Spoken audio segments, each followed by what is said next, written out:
Olá, começando então as leituras de 2024. Eu comecei assim, já tentando me redimir, porque o ano passado eu creio que eu coloquei pouca coisa da literatura brasileira. Então eu quis começar com o Jorge Amado aqui, Os Pastores da Noite, né?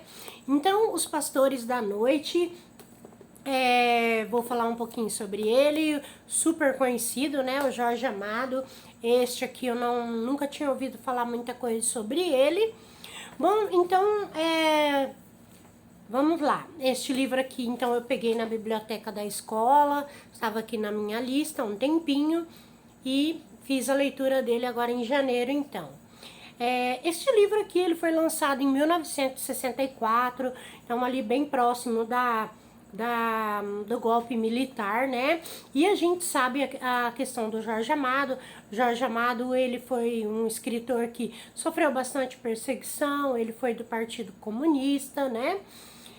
Este livro aqui, ele é construído em 3 partes autônomas, né? São 3 histórias, mas elas são interligadas pelos mesmos personagens. Então, os personagens são, olha os nomes, né? Então, dos personagens do Jorge Amado, bem interessante. O Jesuíno Galo Doido, que era uma pessoa, assim, bem sensata, o mais sensato de todos eles. O Curió, que era um apaixonado. O Cabo Martim, que depois vai se transformar no Sargento Porciúnculo por conta de uma perseguição da polícia. Ele era malandro, assim, então a polícia sempre no pé dele, né? A Tibéria, que era dona de um bordel, né? Eu acho um bordel. A Otália, a Marialva, personagem bem importante aqui numa das histórias. O Pé de Vento, o Negro Massu, Veveva, Ipsilone e o Cravo na Lapela. Então, esses os personagens, né?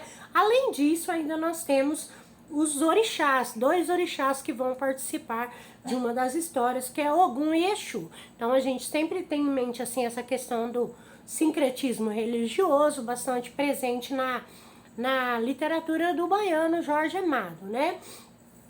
Então a gente tem esses personagens, que são os personagens que são a gente do povo, as pessoas mais comuns, que são os personagens assim que mais presentes, né, na literatura, na escrita do Jorge Amado, né? As 3 histórias, então, são as seguintes. A primeira tem uns nomes bem interessantes, que é História Verdadeira do Casamento do Cabo Martim, com todos os seus detalhes, rica de acontecimentos e de surpresas, ou Curió, o romântico e as desilusões do amor perjuro. Então, essa história aqui vai contar, então, o casamento do Cabo Martim. A gente percebe que o Cabo Martim, ele é muito querido ali pelos amigos, né, por todos esses amigos. E um dia ele sai, ele tá em outro lugar, e quando ele volta com a Marialva, já volta casado com essa Marialva.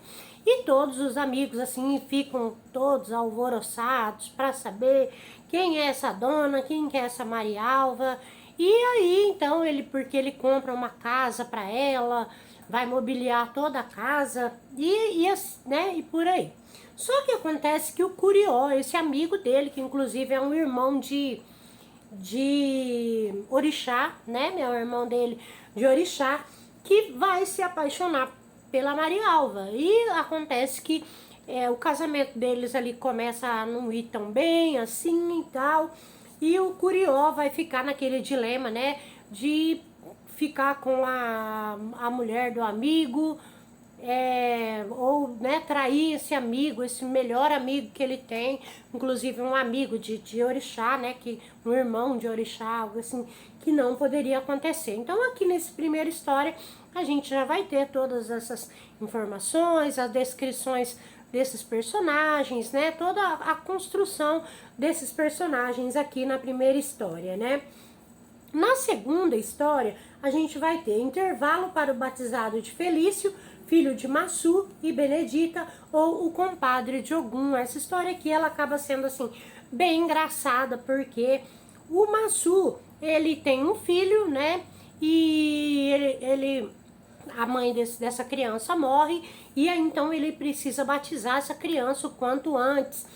Mas o que acontece? Todos esses amigos, quem ele vai escolher para padrinho, né? Se ele escolher um, o outro vai ficar sentido. Aí então ele procura uma mãe de santo, para que essa mãe de santo dê uma ideia para ele. Por fim das contas, então, ele acaba colocando o Ogum como padrinho da criança. E aí, esse batizado é numa igreja, então a gente tem aqui, né, a questão do sincretismo religioso. O próprio padre, ele era um padre que ele virou padre, mas na verdade ele foi criado dentro, né, eu acho que aqui é da Umbanda, e até o padre, ele tem também o orixá dele, ele lá nas raízes dele, ele tem isso. E aí, então, vai acontecer uma coisa assim muito engraçada nessa uma história aqui, uma peripécia aqui nesse batizado para batizar essa criança. Então, muito interessante, uma história assim bem essa segunda história é uma história assim que eu considerei um pouco mais engraçada, né? Aqui aí a terceira história, o último, a gente tem a invasão do morro do morro do Matagato, ou os amigos do povo. Então aqui já tinha um deles que morava nesse morro do Matagato, e aí então tudo, não, mas que legal, né? Eles já moravam tudo em barraco, né? Em favelas. E aí eles, que lugar legal para morar, e aí todo mundo começa ali a construir sua casinha, mas aí aquele terreno tem dono, né? Claro. E aí nós temos então a questão toda essa questão política, vai envolver muitos políticos, jornalistas, muitos interesses aqui, né? A polícia vai lá, eles colocam a polícia para correr. Então todas essas questões, né, de desocupação, né, quando a gente tem essas desocupações. Então, essa terceira história, então, é uma história um pouco mais de crítica social mesmo, né. Então, isso, sabe, eu já tinha lido o Jorge Amado há um tempinho, não sei se foi o ano passado, ano retrasado, não sei. Já tinha lido o Jorge Amado, porque eu nunca gostei muito do Jorge Amado. Na verdade, eu acho que eu tinha um pouco assim de preconceito, sabe? Não sei. Mas eu sempre acabava deixando o Jorge Amado de lado.